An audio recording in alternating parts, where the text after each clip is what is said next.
Aloha, welcome to the Global Hope Show. I'm Noelle Rodriguez, and this is Non-Corporate Media. And today we have a terrific guest, Bruce Rich, from Washington, D.C., bringing civilization here to Hawaii. And I want to start off by having us introduce ourselves. Mike Purvis, Proletariat. Niels Christensen. I have a small land surveying business, and I'm a lecturer in marine sciences here. I'm Noelle Rodriguez. I teach sociology at HCC. I'm Bruce Rich. I've worked as a environmental lawyer for national environmental organizations in the international area for many years, and I'm here at University of Hawaii Hilo to give a lecture on a book that I've written that's recently released, where the general theme is that a global economy requires a global ethic. I have to say that Hawaii has brought civilization to me. I feel like I'm in a civilized place here as compared to Washington, D.C. at times. So I think it goes in the other direction, too. Aloha. Okay, well, yeah, but you have a lot of good things, so you have to get outside of Washington to know what's going on in the world occasionally, so that's it. That's great. Hi, I'm Jim Good, semi-retired.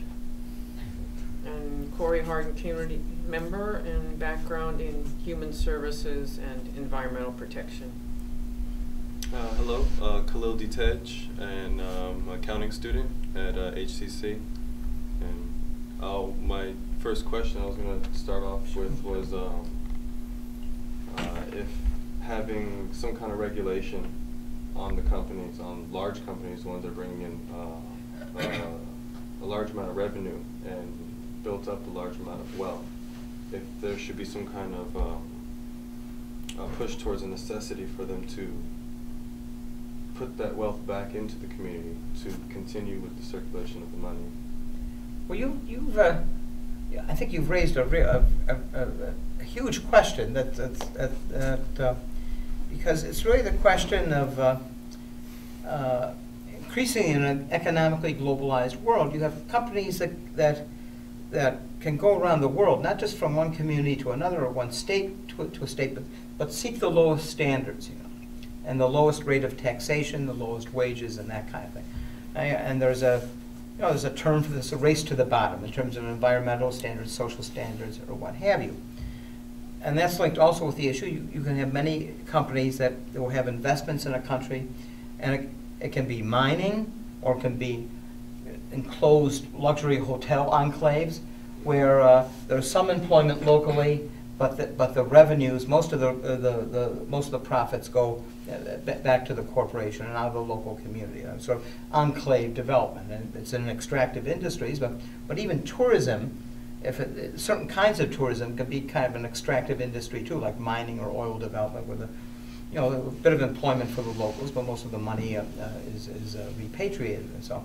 So these are global economic issues, and I think the key problem is that in a given local community or in a state or even in a country, if you do have say a higher level of taxation or a higher level of regulation to ensure that that the money, part of the profits are repatriated to the community or to the state or the country for social investment and that kind of thing, they can always move somewhere else, and that's what's happened. It's been happening around the world. So the only way you could have something like that to be successful, I think, is you need a level playing field in the environmental and the health and the taxation level, and that's something that's difficult to do. I mean, if you look at the United States, if any in our current environment, if any state has higher taxes and tries to do what you're saying, in many cases, that companies can move out and business can flee to other places. So I think we need there's kind of a need for a level playing field in terms of regulation and taxation, not just nationally but internationally. So I don't see a immediate solution for your question and your problem. I think it's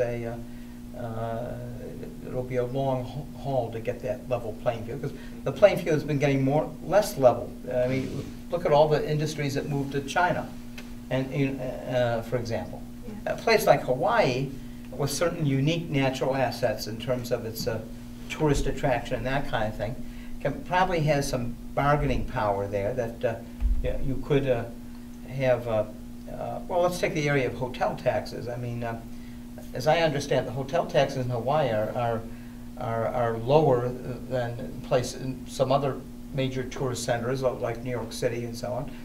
So you could, I think in Hawaii, you could probably have a bit higher hotel tax with money going back locally.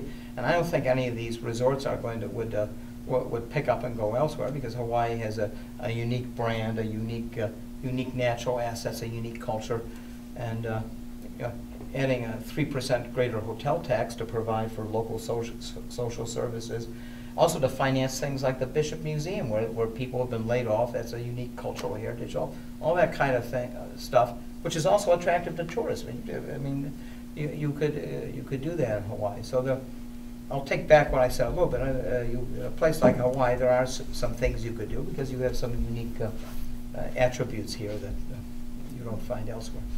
Now, we were talking earlier about some different countries and how much, like some countries have tremendous, health services and transportation services, government subsidized, sure. and then other stuff, of course, is privatized. Yeah. So which country do you think gets the best mix of socialized and privatized, understanding that different cultures may have a different ideal mix, but who gets it as close to right? Well, there are different kinds of capitalism. I mean, you have the American model in the Western world is viewed as kind of as an extreme. It really is. I mean, among Western industrialized democracies, and one of those countries that are Western industrial, we have the U.S., Canada, we have the countries in the European Union, we have Japan. Basically, maybe Korea has entered that orbit too, to a certain extent, South Korea. But the U.S. is, in terms of the current economic ideology, is really viewed as an extreme in the Western developed world. And most of the countries in the European Union have more of a mixed economy and a greater focus on the government subsidizing public transportation and public health. And as we mentioned before, it's inaccurate to operate from the assumption that the private sector handles things more efficiently necessarily than the public sector. I think if you look at things empirically, the American health system is viewed in other parts of the world as combining the worst of all possible worlds. It's a sort of a semi-private system with a lot of government support, supporting, subsidizing private, very bureaucratic, inefficient private insurance companies and so on. So we spend the most money and get the worst results. Whereas in Western Europe, well, in Germany, you have private health insurance companies, but the government subsidizes them, but regulates the hell out of them. And similarly for pharmaceutical products, in Germany or in France or in the UK, the same major pharmaceutical products that you would, prescription products, things as simple as Lipitor or cholesterol, the most common prescription drugs, they're half the price in Western Europe, because the government negotiates on behalf of all of their citizens with the same major pharmaceutical companies that are in the U.S. also. So I think you take any country and you could take Germany, you could take Sweden, you could take Switzerland. I mean, Switzerland has a big emphasis on the private sector, but also a strong health insurance system. So you can have the only country that actually has a state-run health insurance system is the United Kingdom. But actually in Germany or Switzerland, they're a private insurance company, but they're much more strictly regulated, and there's government subsidization and government regulation of those companies. But the government also works together with companies to invest in research and development, subsidize renewable energy, and so on. I mean, Germany, paradoxically enough, until recently, when the Chinese overtook them, it had the biggest solar industry in the world. Yeah. It's more northerly. It rains a lot and so on. And the Danes had were world-class competitors in wind energy and so on. All because of the government engaging in long-term investment and research. I might add one more thing. Let's look at some of the most successful cutting-edge businesses in the United States. So let's look at Silicon Valley. Let's look at software companies, computer companies, and so on. And people around the world look to that as a model of the American entrepreneurial and business creativity and genius and so on, both in the software and the hardware department. But the entire internet and the World Wide Web were creations of massive government-subsidized research over decades in the United States and in Europe. The internet, of course, as we know, originated in the U.S. Defense Department during the period of the Cold War, as a program to create a system of communications that would not go down in the event of a massive nuclear attack on the United States.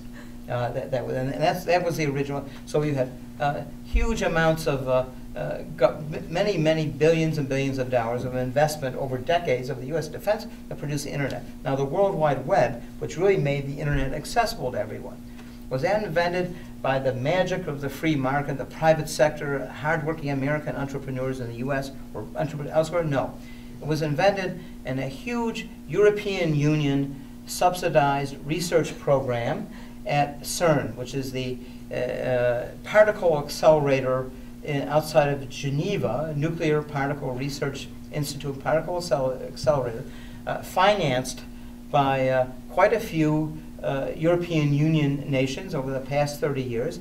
And part of the huge EU government subsidization of what would appear to be useless research in this among these nuclear scientists was the software research for scientists in that EU research complex outside of Geneva to develop the World Wide Web. So the World Wide Web was developed through, again, government-subsidized research in Europe, from which we all benefit, from which all the entrepreneurs and the Silicon Valley benefit. So I think that the internet is a great example of how how government with long-term massive investments can push the technology edge in partnership with the private sector, and then create things that are competitive. So that's, Boeing aircraft.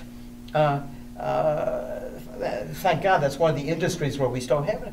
How is Boeing aircraft? How did they come to such a role of preeminence in the aircraft business? It's through their huge military contracts, which the Europeans will always point out. They accuse the U.S. of that really the Boeing was a government subsidized operation through its military contracts, and every single aircraft sale of Boeing has been subsidized by the U.S. Import-Export Bank. U.S. Export-Import Bank, created by FDR in the 1930s, gives government-subsidized loans to purchasers of American goods abroad.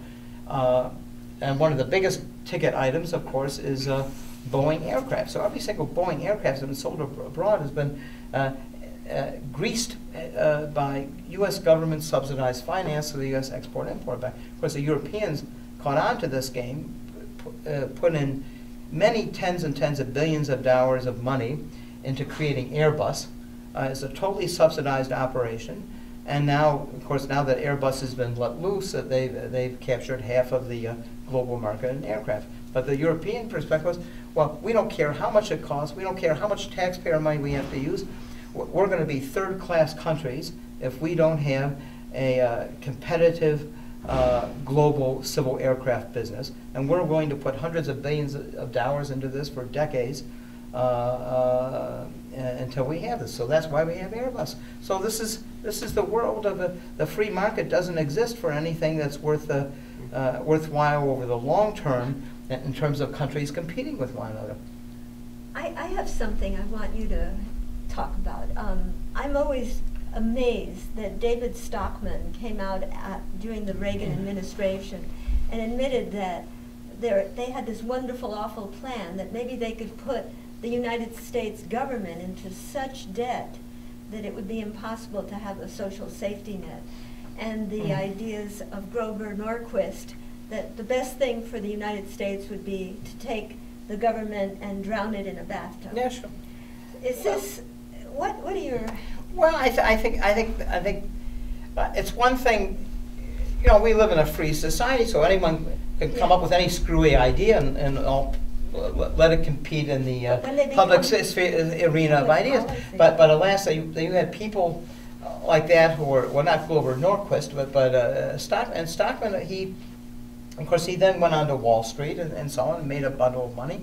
And then afterwards he wrote, as I recall, that was quite a few years ago, but he wrote articles for the Atlantic saying, yeah, we knew at the time it was voodoo economics and so on, but that we were doing this. So I think it's very unfortunate that it really did begin with Reagan. Now Reagan was an amiable fellow, and he had some strong points, but I think if you look more clearly at what happened, I think one of the comments that was made at the time of the Reagan administration was, well, yeah, what Reagan did, he borrowed $1 trillion from the Japanese and threw a party for the rich. And now what we're doing now is we're borrowing $2 or $3 trillion from the Chinese, and the party goes on. You know? So that's really what's been happening. And then the whole issue of economic competitiveness, because anyone in their right mind, if you go to many parts of this country, the whole in former industrial, the Rust Belt, you know, the great industrial cities, former cities of the Great Lakes, parts of the Great Plains, that there are many parts of this country that have been going downhill dramatically for the past 30 years. I'm originally from the upstate New York, western New York area. I remember growing up in the New York State in the 1950s. It was practically one of the industrial capitals of the world. All these cities have come upon hard times and so on. Well, it's natural that things change and so on, but I think we could be doing a lot more in this country to, we really need a partnership between government and business and local government to invest in competitive areas of the economy and because just doing away with government regulation, what we've seen, and a government industrial policy to a certain extent. I mean, the cliche was the government shouldn't choose winners and losers. It should just, let the market do its magic and get out of the way. But you know, European Union started choosing a winner, Airbus, and there was a period where it looked like Airbus could have put Boeing out of business. It goes between one and the other. But I think this is the Chinese are not letting winners and losers compete in the free market. That they're betting huge amounts of money on renewable energies for the future, for export. They're not doing it because they're green or touchy-feely environment. They're doing it because they see that this is the export market of the future, and we can get a competitive advantage on the rest of the world by putting hundreds of billions of dollars into investing in renewable energy. So in the future, no one will be able to beat us. So our government, we have to wake up and have a partnership, I think, between government and the private sector and communities to make the country competitive, but also to reverse the trends of economic inequality and reverses in social justice, because this country is not going to go anywhere unless everyone feels like they're getting a fair deal. Well, all of this to me, there's so many levels of this, but the same parameters are just moved up from businesses competing with each other, taking advantages of whatever they can do, getting involved in governments taking advantage of their advantages, the United States competing with Europe and building this. I mean, that whole concept, and now talking about business and government working more closely together. I think what Noelle said, it took place. I mean, but the wrong kind of partnership. Government disappeared because business took over government. I mean, we don't have a government as was designed. where the people actually are making any kind of decisions. Yeah. It's the businesses with their cronies in government. Sure. So, you know, we've Really got good this, point. and that's the U.S. model, okay? Yeah. The U.S. model has succeeded, and we've been the one that invented it, so we're the most successful country at this point in time. But the other countries Well, are... no longer, I think that's Well, right. the other countries are learning how to play the game. Yeah. And so now we complain about China and their regulations and Yeah, sure. whatever. We've done all the things that we accuse China of doing. Yeah. Okay, we control the monetary system, so we've Yeah, even sure. got a grip on that. Yeah, sure. Okay, so the U.S. has written the history Yeah. up till now. This whole capitalistic expansion that's Yeah. taken place in the last century, Yeah, sure. we wrote that book. Okay, and I'm kind of happy that we're still trying to find ways to regulate this and modify it to Yeah. make it work a little better, maybe squeeze out another few years. But while we're doing that, the rest of the world isn't waiting on us. Yeah. Egypt isn't paying attention to Yeah, us. sure. What they're revolting against is not what we're thinking they're revolting Yeah, no. against. They're trying to get the people in control of their country. Yeah, sure. What happened in Venezuela wasn't Yeah. some dictator taking over when Yeah, sure. Chavez took over. It was the people getting in Yeah, control of their country. So all over the world, People want to control all their over governments. Latin America, this It's is called taking place. democracy. This is taking place. Yeah, These yeah. people are now seeing that the only alternative to this is if they really do get a democracy. They've been Yeah. looking at us for democracy, and they look Yeah. at us now, and it isn't even a democracy. It's No. it's a farce. What's a plutocracy? So- Oh, look, yeah. So what happened in Egypt was huge. Yeah. I want to stand up and scream. Yeah. I'm so excited about it. If the Well, okay. people took over this country, Yeah. and if the military goes along with them now, and they are, and Yeah. they end up with a true democracy, and they make their own choices based on the needs of the Yeah. people, it'll change the entire Middle East. So we've got now, Latin America is in this huge state of change. And if we have the Arab world going into this huge state of change, what's next? Maybe Africa.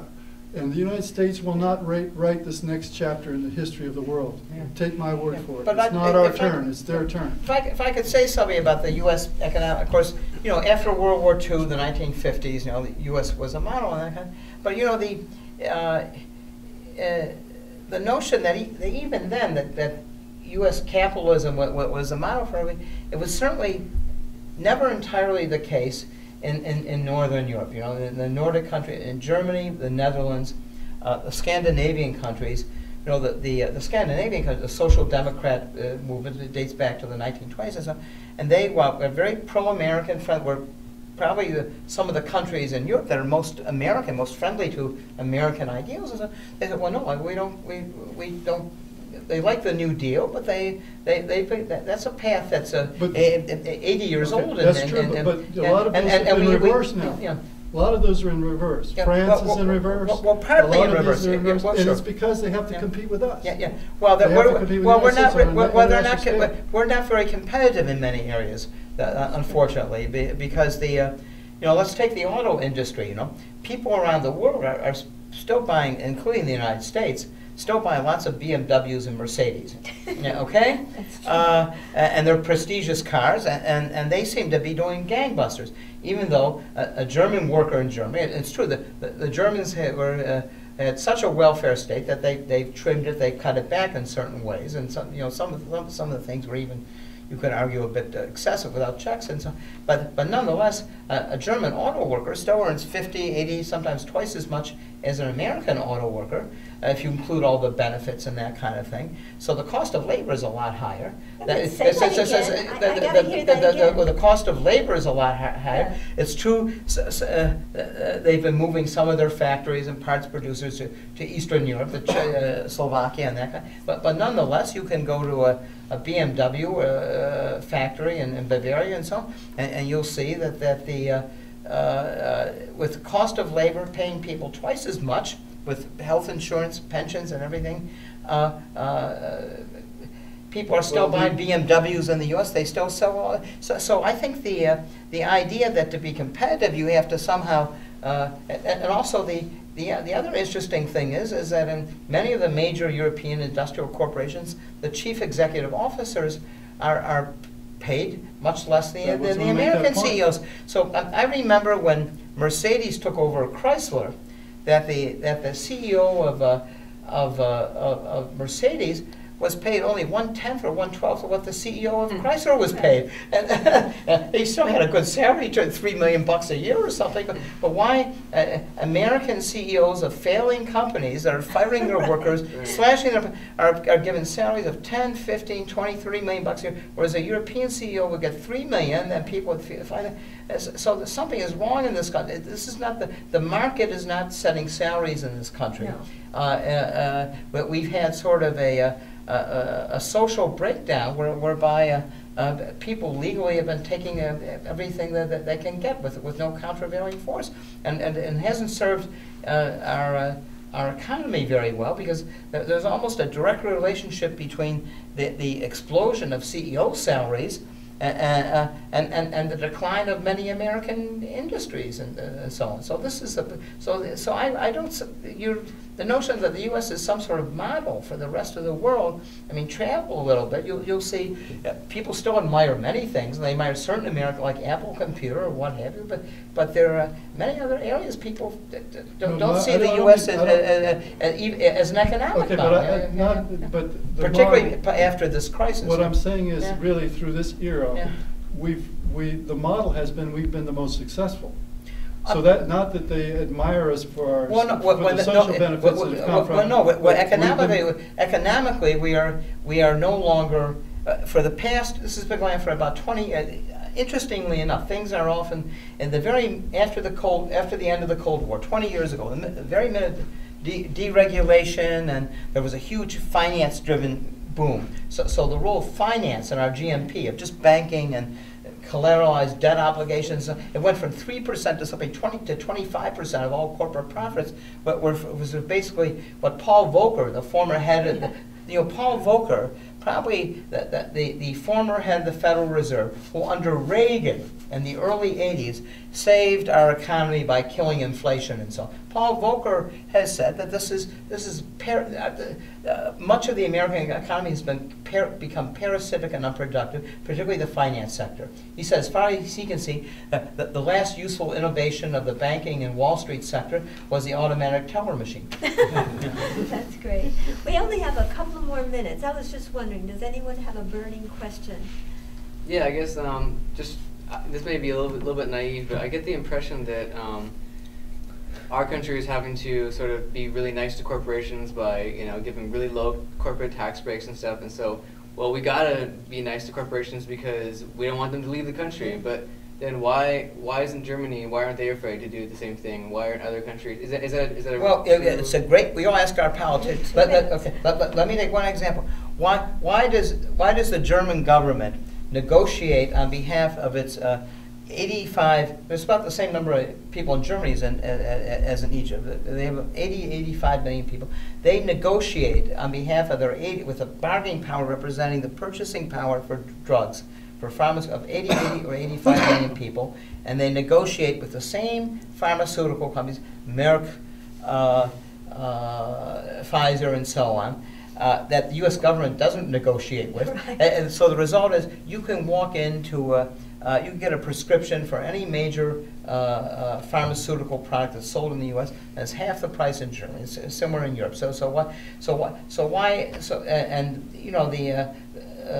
The pharmaceutical companies are not refusing to sell drugs in Germany. In fact, Germany is one of the main economies that's invented, that manufactures pharmaceuticals. So I think it's because our politicians are frankly rather corrupted. You see, Right. many of the Democrats and Republicans go to work, that deal with pharmaceutical regulation, that they go to work for the pharmaceutical lobby afterwards. Right. Right. I mean, and we saw this Obama health care legislation. It's good because it covers lots of people, but it was a total cave-in in terms of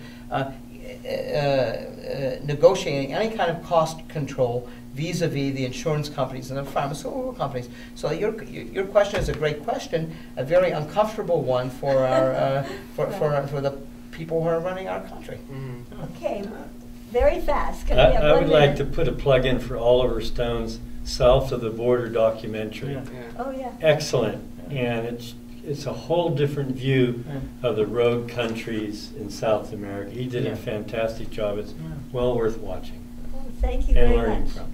Okay, well, this sums up our Global Hope Show today with our wonderful guest, Bruce Rich. Thank you very much, and thank you everyone for watching Non-Corporate Media, the Global Hope Show.